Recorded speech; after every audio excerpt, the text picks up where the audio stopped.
एक बार एक डाकू ने एक जमींदार को पत्र लिखा और उसे कहा कि 20,000 रुपए चाहिए। जब यह पत्र उस जमींदार को मिलता है तो जमींदार इंतजार में था, पता नहीं कब उसके यहाँ डकैत आ जाएं और उससे पैसे ले जाएं। ठीक वैसे ही होता है, डकैतों ने जैसा काम किया था डकैत पहुंच जाते हैं। वहां जाने के बाद जमींदार से कहते हैं कि जो हमने तुमसे मांगा था वो लाके दे दो। जमींदार ने बड़ा विश्वास करते हुए अपने तिजोरी की चाबी उस डकैत के हाथ में दे दी, कहा कि तिजोरी में रखे हैं पैसे, आप निकाल कर ले जाओ। जैसे ही उस डाकू ने उस तिजोरी को खोला तो उसके अंदर लाखों रुपए रखे हुए थे।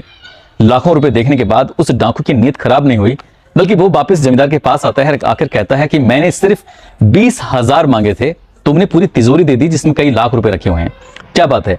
उसने कहा कि जिसका पत्र लिखा हुआ था, जिसके नाम से वो पत्र है, उसका नाम ही अपने आप में काफी है, क्योंकि मैं उस पर पूरा विश्वास कर सकता हूं। वो जितना बोलेगा उतना ही काम करेगा, यानी कि जितने पैसे मांगे हैं उससे ज्यादा नहीं ले सकता। जब ये बात सुल्ताना डाकू ने सुनी कि उसके बारे में लोगों की ऐसी थिंकिंग है, तो सुल्ताना डाकू बहुत ज्यादा खुश होता है। उस तिजोरी को जैसी बंद थी वैसे ही बंद करता है और चाबी उसके हाथ में देता है। जमींदार से कहता है कि मैं तुम्हारे यहां से कोई भी पैसा नहीं चाहता, मुझे तुमसे कुछ भी नहीं चाहिए। जब जमींदार ने यह बात सुनी तो जमींदार वाकई खुश हो जाता है और जो 20,000 रुपए निकालने के बाद उससे कुएं बनवाता है, उससे धर्मशालाएं बनवाता है और उसी पैसे से 1-2 स्कूल भी बनवाता है। क्योंकि बात अब की नहीं है, बात 100 साल से ज्यादा पुरानी है। उन दिनों ये 20,000 रुपए कई लाख रुपए के, यानी कि कह सकते हैं 20-50 लाख रुपए के बराबर हुआ करते थे। उस टाइम जमीनों की हर किसी चीज की कीमतें इतनी होती नहीं थी। आज कहानी उसी सुल्ताना डाकू की है जिसको लोग रॉबिन हुड के नाम से भी जानते हैं। आदाब, नमस्कार, सत श्री अकाल। मैं उस्मान सैफी। आज की जो सच्ची घटना मैं आपको सुनाने जा रहा हूं, ये सच्ची घटना है संयुक्त प्रदेश की, जिसको हम आजादी से पहले संयुक्त प्रदेश कहा करते थे। आज हम उसे उत्तर प्रदेश के नाम से जानते हैं। उत्तर प्रदेश का एक मुरादाबाद होता है और मुरादाबाद का एक गांव था हरथला। हरथला गांव में बंजारे भातु समुदाय में एक लड़का, लगभग अभी 17 साल या उससे कम का ही था, कि एक बार उसके पिताजी को अंग्रेजों ने गिरफ्तार कर लिया और गिरफ्तार करने के बाद एक जगह पर रखा। वहां जाकर उसके पिताजी देखते हैं कि बहुत सारे हिंदुस्तानी एक जगह पर बंद हैं, कैद हैं, और उनको अंग्रेज लोग बड़ी प्रताड़नाएं देते थे, मारते थे, पीटते थे।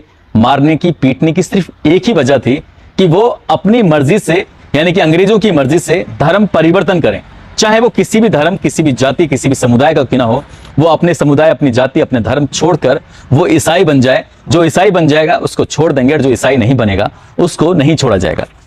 जब ये बात उस लड़के के पिता ने घर पर आके अपने परिवार को बताई तो इस लड़के को बहुत ज्यादा गुस्सा आता है और गुस्सा आने के बाद वो लड़का कसम खाता है कि मैं अंग्रेजों की जो हुकूमत है उसकी जड़ों को हर हाल में हिलाकर रख दूंगा, तोड़कर रख दूंगा। और उस लड़के ने गलत रास्ता अख्तियार कर लिया और वो लड़का डाकू बन जाता है। 17 साल की उम्र में जब वो डाकू बन जाता है तो उसने कसम खाई थी जो अंग्रेजों की मदद करेंगे उन्हें वो किसी भी कीमत पर छोड़ेंगे नहीं। लेकिन उसके भी अपने उसूल थे, अपनी भी उसके कुछ नियम कायदे थे।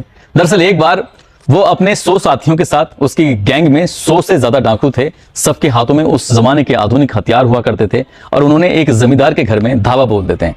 जैसे जमींदार के घर में धावा बोल रहे थे, वहां पहुंचते हैं तो जमींदार के बेटे की नई नई शादी हुई थी। जमींदार घर जाते हैं और घर जाने के बाद कहते हैं कि हमने तुम्हारे घर को चारों तरफ से घेर लिया है जमींदार, हमें तुमसे 10,000 रुपए और एक बंदूक चाहिए। यदि तुमने ला के नहीं दी तो फिर हम अपनी मर्जी से तुम्हारे घर को खकोड़ना, इसे ढूंढना शुरू करेंगे और जो हमारे मन में आएगा उतना ले जाएंगे। जमींदार ने सुल्ताना डाकू का नाम सुन रखा था, उसे 10,000 रुपए और एक बंदूक दे देता है। कहता है कि आप इसे ले जाइए, लेकिन मेरे बेटे की नई नई शादी हुई है, हमें परेशान मत कीजिए। अब सुल्ताना डाकू अपने साथियों के साथ यहां से चला जाता है, सीधा पहुंचता है अपनी जगह पर, जो निर्धारित उसकी जगह होती है। वहां जाने के बाद जब वो बैठा ही था कि अचानक से एक उसका साथी आता है, कहता है सरदार, अपना जो एक साथी है वहां पर उस जमींदार के यहां से, जहां से हमने डकैती डाली थी, जहां पर हम लोग गए थे, वहां से उसके बेटे की बहू को भी लेके आ गया है, जिसकी अभी हाथों में मेहंदी लगी है, जो अभी अपनी ससुराल में 1 या 2 दिन पहले ही आई थी। जब सुल्ताना डाकू ने ये बात सुनी तो सुल्ताना डाकू को इतना ज्यादा गुस्सा आता है, उस व्यक्ति को पकड़वा के बुलवाता है और बुलवाने के बाद अपने सभी गैंग साथियों से कहता है, किसी भी बहन, किसी भी बेटी की इज्जत के साथ ये तो तुमने खिलवाड़ करने की कोशिश की तो अच्छा नहीं होगा। कोई भी बहन बेटी हो, उसको अपनी बहन बेटी की तरह ही देखना है, उसको वैसे ही प्यार करना है। इसलिए यहां से इस लड़की को, इस दुल्हन को लेके जाओ और साथ में पुरस्कार भी लेके जाओ, और जाने के बाद जो भी इसको लेके आया है उसको वहां पर छोड़ के आना है। छोड़ के आने के बाद इसके परिवार का जो भी सदस्य मिलता है, चाहे पति हो, चाहे माँ हो, चाहे बाप हो, कोई भी हो, भले ही सार्वजनिक माफी मांगनी पड़े, जाकर माफी मांगनी है, और माफी मांगने के बाद तब लौट के आना, जो भी है मुझे यहां कर बताना। वो व्यक्ति ऐसे ही करता है, उस नव विवाहिता को साथ लेके जाता है, कुछ पुरस्कार लेके जाता है, और जाने के बाद वहां पहुंचता है और अपनी गलती की माफी मांगते हुए कहता है कि मुझसे बहुत बड़ी गलती हो गई। इसीलिए सुल्ताना डाकू ने लूटपाट जैसी घटनाओं को तो बहुत अंजाम दिया, लेकिन कभी किसी बहन बेटी की इज्जत पर हाथ डालने की कोशिश नहीं की थी। और उसने अंग्रेजों के जो मददगार थे उनको निशाना बनाना शुरू कर दिया। जब मौका मिलता था तब उनको लूटना शुरू कर देता था, लूटता था, उनके यहाँ डकैती डालता था, उनके यहाँ से जो पैसे मिलते थे उन पैसों को लूट कर वो गरीबों में बांटा करता था। बताया जाता है कि जब किसी दुकानदार के यहां से वो कुछ सामान खरीदता था, तो सामान खरीदने की जो 1 रुपए अगर कीमत हुई या 50 पैसे कीमत हुई, तो उसकी जस्ट डबल दुगनी कीमत वो उसको दिया करता था। और दुगनी कीमत देने के बाद उन्हें लोगों को लगता था कि यार ये कितना अच्छे स्वभाव का है, कितना अच्छा व्यक्ति है, भले ही चाहे डकैती डालता हो, जमींदारों को लूटता हो, और वो भी जमींदार ही लूटे जाते थे जो अंग्रेजों की मददगार होते थे या अंग्रेजों ने जिनको जमींदार नियुक्त किया हुआ था। इसी तरह से उसके लगातार सिस्टम चलता रहता है। एक दिन एक बहुत ही खूबसूरत अंग्रेज होती है, महिला अंग्रेज लगातार उसके किस्से सुन रही थी, तो किस्से सुनने के बाद उसको उससे प्यार हो जाता है। तभी वो एक पत्र लिखती है और लिखने के बाद कहती है कि सुल्ताना डाकू, मुझे तुमसे प्यार हो गई है, मोहब्बत हो गई है, इसलिए मैं तुमसे शादी करना चाहती हूँ। जब ये पत्र उसके पास पहुंचता है तो सुल्ताना डाकू साफ इनकार कर देता है, ये कहते हुए कि उसे अंग्रेजों से नफरत है, चाहे वो महिला हो या पुरुष हो, जो उसके देश पर राज कर रहे हैं, उन्हें वो किसी भी कीमत पर प्यार नहीं कर सकता। इसलिए उसने उसके प्रपोजल को पूरी तरह से ठुकरा दिया था। और एक नाचने वाली महिला होती है, इसका नाम होता है फुलकन बाई, जिसको लोग पुतली बाई डाकू के नाम से भी जानते थे, पहचानते थे। अब वो उससे शादी कर लेता है और उसके साथ जीने मरने की कसम खा लेता है। अब जब भी मौका मिलता था तभी वो अंग्रेजों के जमींदारों को लूटता था, तभी वो उनको लूटता था जो उसके मददगार हुआ करते थे।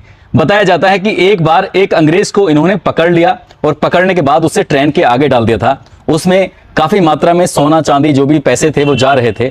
तभी उस अंग्रेज की उस वजह से वो ट्रेन रुक जाती है, और रुकने के बाद जो उसमें कुछ सोना होता है, उसमें कुछ हथियार होते हैं, इसको वो लूट लेते हैं सुल्ताना डाकू के लोग। और जब सुल्ताना डाकू का कहर लगातार बढ़ता चला जाता है तब ये लोग ज्यादा परेशान हो जाते हैं, क्योंकि संयुक्त प्रदेश में उन दोनों, जैसे नैनीताल है या हरिद्वार है, उस इलाके में, या फिर मेरठ, बिजनौर, नजीराबाद, ये जो एरिया था, उस एरिया में इसका बहुत ज्यादा दबदबा बन जाता है। और इस एरिया के अंग्रेज लोग बड़े थर्राते थे, यहाँ के जमींदार भी थर्राते थे। तभी कुमाऊं मंडल के पारसी भिंडम एक ऑफिसर होते हैं, और उन्होंने फैसला किया कि हमें सुल्ताना डाकू को जितनी भी जल्दी हो सके, जितने भी कम समय में हमें पकड़ना है, इसको पकड़ना ही है। और इसके लिए एक बहुत तेज तर्रार पुलिस ऑफिसर होते हैं, फ्रेडी यंग, उनको बुलाया जाता है और फ्रेडी यंग को ये जिम्मेदारी दी जाती है कि किसी भी सूरत में, किसी भी हाल में आपको सुल्ताना डाकू को गिरफ्तार करना है, उसको पकड़ना है। और इसके लिए फ्रेडी यंग लगभग 300 पुलिस वालों के साथ मिलकर एक टीम तैयार करता है। और टीम तैयार करने के बाद इसमें 50 बड़े घुड़सवार भी होते हैं। और घुड़सवार रखने की वजह यही थी क्योंकि सुल्ताना डाकू के पास भी एक घोड़ा हुआ करता था, जिस घोड़े का नाम चेतक था। उसने महाराणा प्रताप के घोड़े के नाम पर अपने घोड़े का नाम रखा, और उसने अपना एक कुत्ता भी पाला था, और उस कुत्ते का नाम रखा था राय बहादुर, क्योंकि राय बहादुर एक अंग्रेज थे। अंग्रेज के नाम पर ही उसने कुत्ते का नाम रखा था। वो नफरत करता था हर अंग्रेज से, और ये मोहब्बत, वो प्यार करता था अपने देश के लोगों से। और इसीलिए वो लगातार ऐसे ही कर रहा था, लूट डकैती जैसी घटनाओं को अंजाम देता था, लेकिन कभी उसके हाथ से किसी की हत्या नहीं हुई थी। और वो जब लगातार ऐसे ही करता चला जाता है, एक बार इसका काफिला गुजर रहा था और बरगद के पेड़ के नीचे 2 व्यक्ति खड़े हुए थे। एक व्यक्ति का नाम होता है फ्रेडी यंग और दूसरा होता है जिम कार्बेट। दरअसल जिम कार्बेट जो होता है वो शिकारी होता है। वो ऐसे बाघों का, ऐसे शेरों का, ऐसे जंगली जानवरों का शिकार किया करता था जो मानवों को नुकसान पहुंचाते थे, जो आदमखोर हो गए थे।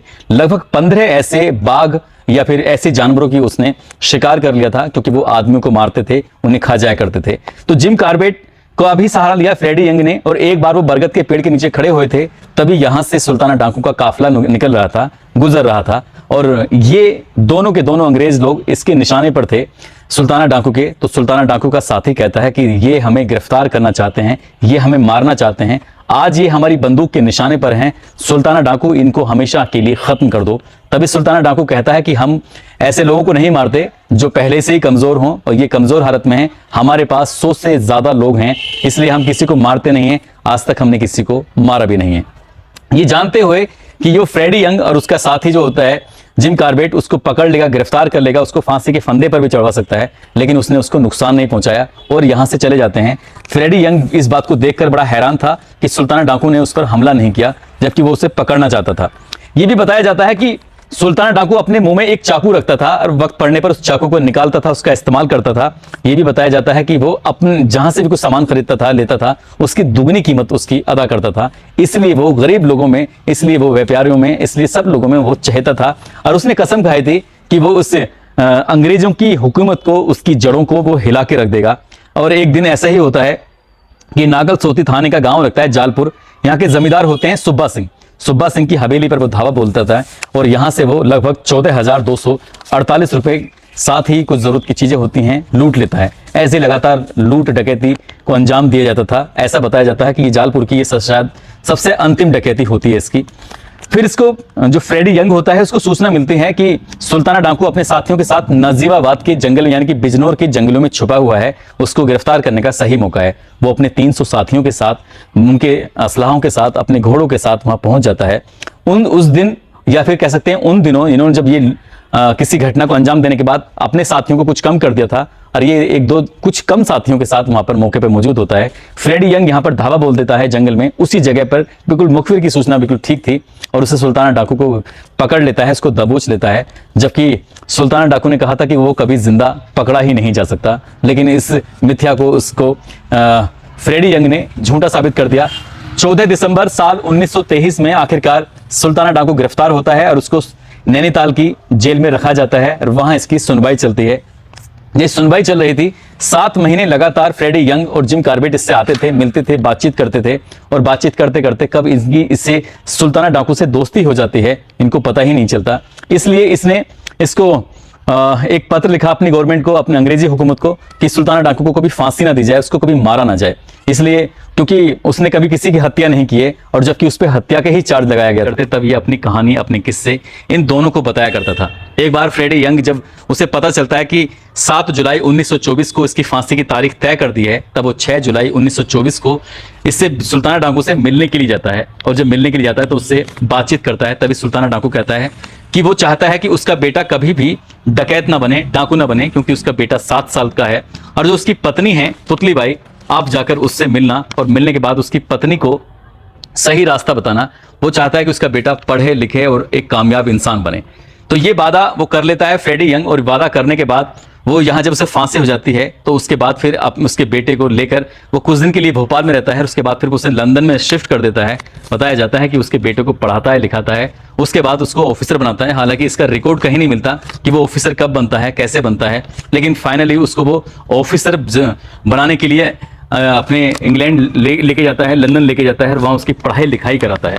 तो वो अपने वादे को पूरा करता है, निभाता है। साथ ही जो जिम कार्बेट होता है उसने एक किताब लिखी थी माई इंडिया, और माई इंडिया के अंदर सुल्ताना डाकू के किस्से कहानियों का उसने जिक्र किया, पूरा हवाला दिया कि आखिरकार सुल्ताना डाकू किस प्रवृत्ति का, कैसा व्यक्ति था, कितना अच्छा था, कितने लोगों की मदद करता था, किसको लूटता था और क्यों लूटता था, क्या वजह थी। बहुत सारे किस्से कहानियों का जिम कार्बेट ने अपनी किताब में इसका हवाला दिया। 7 महीने तक केस चलने के बाद 7 जुलाई 1924 को आगरा की जेल में सुल्ताना डाकू को फांसी दी जाती है। उसके 14 अन्य साथियों को भी उसी दिन यानी कि 15 लोगों को एक साथ फांसी दी जाती है आगरा की जेल में। और ऐसे 40 लोगों को गिरफ्तार किया जाता है जो सुल्ताना डाकू की प्रत्यक्ष अप्रत्यक्ष रूप से मदद किया करते थे और उनको काले पानी की सजा दी जाती है। काला पानी जो समुद्र के बिल्कुल बीचों बीच में टापू है, वहां पर अंग्रेजों ने ऐसी जेल बनाई थी जिन लोगों को वहां पर कैद कर दिया, बंदी बना दिया। फिर वहां से उनका निकल पाना, वहां से वापस आ पाना बहुत मुश्किल हो जाता है। और सुल्ताना डाकू का चैप्टर इसलिए भी खत्म किया गया था क्योंकि सुल्ताना डाकू ने कसम खाई थी कि वो इन अंग्रेजों की हुकूमत को बिल्कुल हिला के रख देगा। और तब तक गांधी जी का इतना वर्चस्व, इतनी वो ताकत के साथ मैदान में आए नहीं थे। बताया जाता कि अगर वो होता सुल्ताना डाकू तो ये भारत की आज़ादी में और भी अच्छा कदम उठवा सकता था, लेकिन वो हमेशा हमेशा के लिए मर जाता है, खत्म हो जाता है। ऐसा भी दावा किया जाता है कि उनके सुल्ताना डाकू के परिवार के लोग आज भी हुरथला में रहते हैं, जो हुरथला मुरादाबाद जिले में लगता है, डिस्ट्रिक्ट में लगता है। और ये कहानी सुनाने का उद्देश्य किसी को परेशान करना नहीं है, किसी का दिल दुखाना नहीं है, बल्कि आपको जागरूक करना है, आपको सचेत करना है। आप जहां भी रहें अपना ख्याल रखें, सुरक्षित रहें। जय हिंद, जय भारत।